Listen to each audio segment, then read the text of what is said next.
Ang susunod na programa ay rated G. Ito ay pwede sa lahat ng manonood.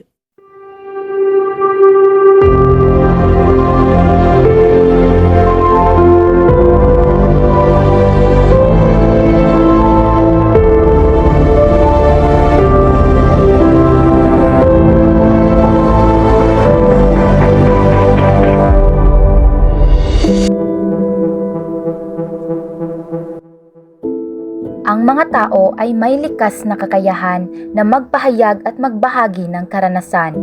Ito ay isang pangunahing aspeto ng ating pagiging tao na nakakatulong sa ating pag-unlad sa lipunan.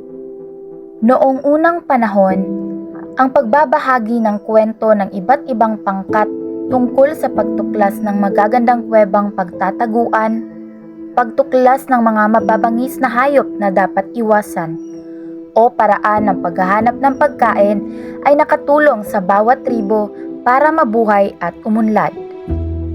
Ang mga tradisyon at kaalaman na ito ay ipinapasa mula sa kwentong bibig hanggang sa mga akdang pampanitikan.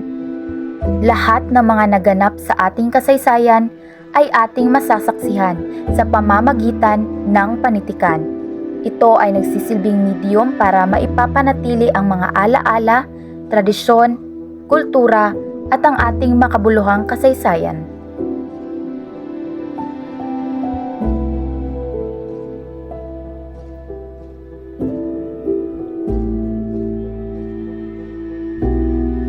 Noong panahon ng Kastila, naging instrumento ito ng kolonisasyon at pagpapalaganap ng Kristyanismo, kung saan ang mga teksto ay idinisenyo para baguhin ang paniniwala at isipan ng mga Pilipino. Ang politikan sa panahong ito ay nagsisilbing kasangkapan para sa pagpapahayag ng damdaming makabayan at pagtuto sa kolonisasyong Kastila. Ang mga akda ay ukol sa relihiyon at Kristyanismo, ngunit may dagdag na tema ng kalayaan, katarungan at pagmamahal sa bayan, na nagbukas ng isip ng mga Pilipino para sa paghihimagsik. Nagsimula ang makabagong panitikan sa panahong ito, pinahintulutan ng mga Amerikano ang pag-aaral at pagsusulat sa Ingles at Filipino. Lumago rin ang mga maikling kwento na naging popular na anyo ng panitikan para sa paglalarawan ng buhay at mga karanasan ng mga Filipino sa ilalim ng bagong kolonyal na pamahalaan. Nagsipol ang panitikang Tagalog dahil ipinagbawal ang Ingles. Ang mga akda ay may simpleng pahayag at kadalasan ay tumatalakay sa karanasan ng mga Pilipino sa digmaan. Lumitaw din ang mga tradisyonal na anyo tulad ng haiku at tanaga na ginamit para sa mabilis at madaling maunawaan na pagpapahayag ng mga damdamin at karanasan noong digmaan. Panitikan ay may himig protesta at nagsisilbing paraan ng paglaban sa diktadura. Ang mga akda ay nakatuon sa pagpapahayag ng kawalan ng katarungan, pang-aapi at paghihikayat sa mga Pilipino na lumaban para sa kalayaan at demokrasya. Ito ay nailalarawan sa malayang pagpapahayag kung saan malayang nagagamit ng mga manunulat ang iba't ibang tema, estilo at anyo ng panitikan. Sumasalamin ito sa mga kasalukuyan, isyu ng lipunan pati na rin sa mga personal, karanasan at pag-unlad ng kultura ng mga Pilipino.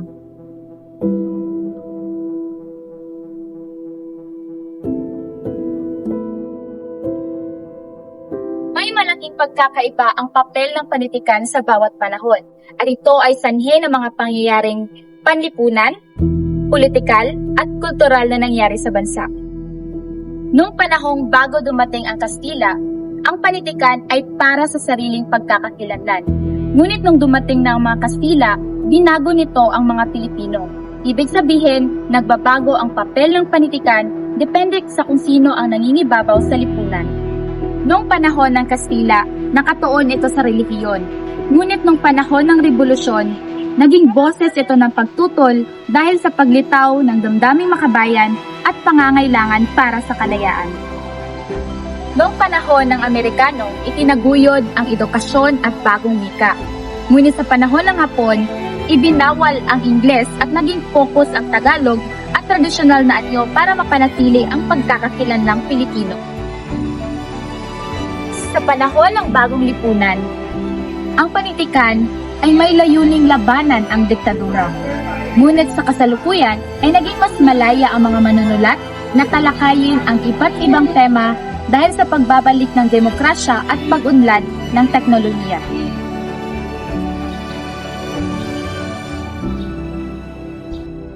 Sa forma ng panitikan noon, ang pangunahing anyo ay pasalimpila gaya ng epiko at alamat. Sa teksto sa papel ay mga nobela, maikling kwento at tula. Limitado ang paraan ng pagpapakalat dahil sa kakulangan ng teknolohiya. Ngayon ay mayroon ng mga bagong anyo tulad ng digital fiction, blog, social media poetry, webcomics at podcast. Maaari pang gamitin ang multimedia gaya ng mga larawan, musika at video. Madali ring maikalat ang mga akda sa pamamagitan ng internet. Sa paglalahad noon, karaniwang formal ang wika. Sumusunod ito sa mga tradisyonal na tuntunin ng gramatika at estilo.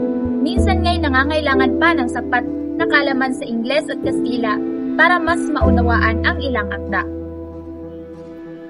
Ngunit ngayon ay mas informal at natural ang paggamit ng wika, kasama pa ang mga salitang balbal, kolokyal, o maging ang paghahalo ng mga lingwahe gaya ng Taglish.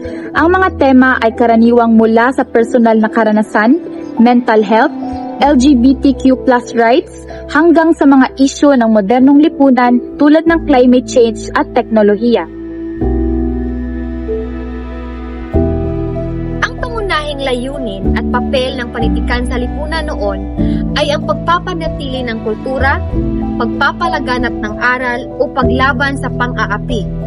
Nagsisilbing instrumento ito ng pagbabago sa politika at panlipunan para mapanatili ang pagkakakilanlan ng mga Pilipino.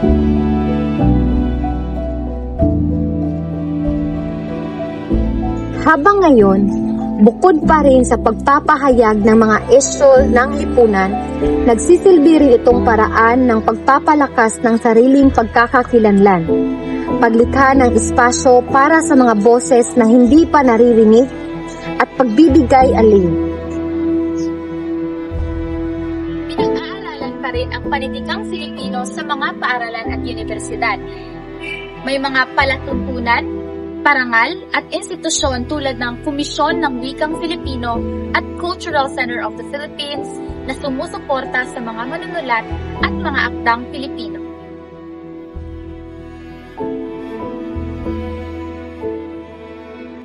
Ayon sa kasabihan ni Amado V. Hernandez, binibigyang diin na ang salita ng mga manunulat ay isang kapangyarihan na nagiging isang bala na pumupukaw ng pagbabago at naglalabas ng katotohanan sa pang-aapi at kawalan ng katarungan na ipaglaban ang bayan. Ito rin ay malabulaklak na rosas na nagdadala ng kahali-halinang anyo na sumisimbolo sa pagkamalikhain ng mga Pilipino. Ngunit ito rin ay nagpupubli ng tinik na sumisimbolo sa kalapastanganan at mga karanasan ng Pilipino sa ating kasaysayan. Para kay F. Sionel Jose, ang panitikan ay masakit na alaala na hinubog ng imahinasyon. Ito ay mga karanasan ng paghihirap, pagtitiis, at tagumpay ng nagsisilbing paalala sa lahat ng mamayang Pilipino.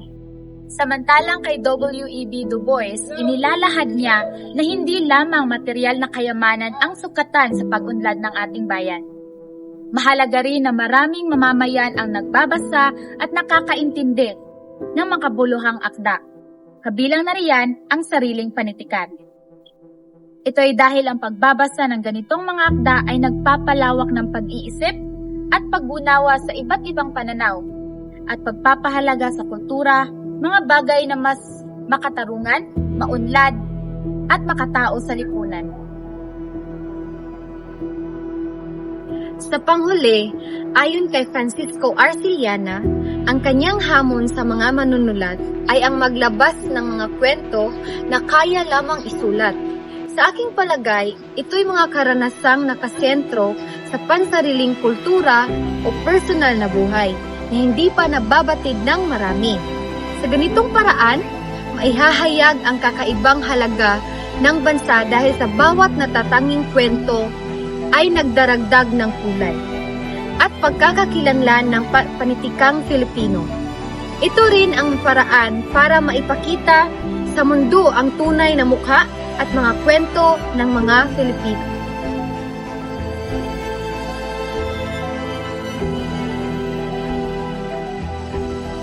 Sa kasalukuyan at sa kabila ng isyung kahirapan, politika at globalisasyon, naging poses sa mga Pilipino ang kasalukuyang panitikan sa pamamagitan ng patuloy na paglalahad ng inspirasyon sa mga hamon sa trabaho, pagkain, at tahanan. Sa larangan ng politika, nagsisilbi itong pangangalap ng katotohanan tungkol sa korupsyon, kawalan ng katarungan at hindi patas na sistema habang ginagamit ang mga anyo tulad ng social media poetry at journalismo para palakasin ang kamalayan ng mga mamamayan. Sa gitna ng globalisasyon, pinapanatili nito ang pagkakakilanlang Pilipino sa pamamagitan ng kultura, karanasan at wika para itaguyod sa pandaigdigang pag-unawa at pagkakaintindihan.